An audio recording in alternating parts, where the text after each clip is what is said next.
You're dressing brides beautifully all the time. So we all know that no matter how sophisticated, modern we are, on your wedding day, you want to be as traditional. You know, I think most of the brides want to be. But at the same time, you do want that touch of being contemporary. How do you negotiate that when you're designing? Well, it's fairly simple, I think, and it's evolution. I mean, I remember when we started 23 years back, to be precise. And I'm going to talk about brides and grooms, yeah. Of course. Because I think the true evolution really has happened in the men. And we started from a time when everybody wanted to do three-piece suits, and I'm sure a lot of everybody recalls that here. And we're talking now of a time when every man wants to dress Indian. So it's truly been a huge sort of evolution. The women, on the other hand, have gracefully evolved. It has been a radical jump. Other than the last few years where something has been introduced which I'm not entirely a huge fan of. Most frequently asked questions, of course, which we agree is, so what are the trends in bridal wear? And that's when JJ can flare up. Because I want them to hear what you have to say about this.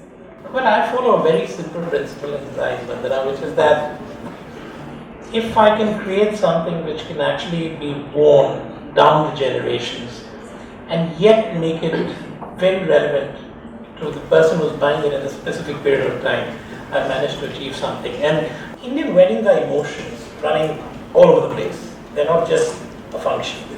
They keep looking at the albums, they'll keep putting out clothes, and they'll sort of be very, oh my God, this was so beautiful. Then the daughters come and the daughter-in-laws come, and then things are passed down. So I think when you're talking about an event which is charged with emotion and charged with such magical moments, then you need to create something which is equally magical. How do you get your creative juices going? How do you remain the same yet be something different on a constant level? That's actually a very interesting question, because that's where you actually go right or wrong. You've actually got to create a look and then evolve within the look. A lot of people think that change is essential and therefore try and do something new every few seasons or every few years, actually, sometimes every few weeks. And that invariably doesn't work because people stop associating with your look. We are a community of maximalists. I don't think our DNA allows for minimalism. If you try to do minimalist, you have to work towards it. Then you have to really teach yourself how to calm down in the way we choose things. But you have to let, hopefully there are brides in the audience. What is too much? Wow. I mean, well, as you rightly said, and we discuss this further, we are born maximalists. We are not minimalists. We are not Issey Miyake. We are not doing beautiful pleats with, just a lovely swept back hair or anything.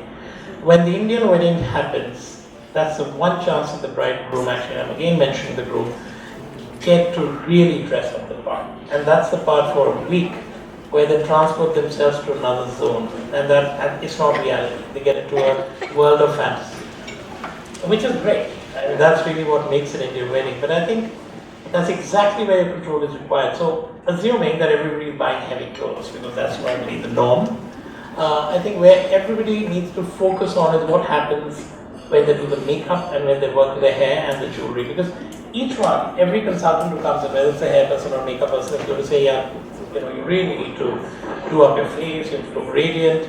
I personally think that if you're wearing something really heavy, you've got to balance the jewelry and the makeup and hair around that outfit. That becomes the most important part of you.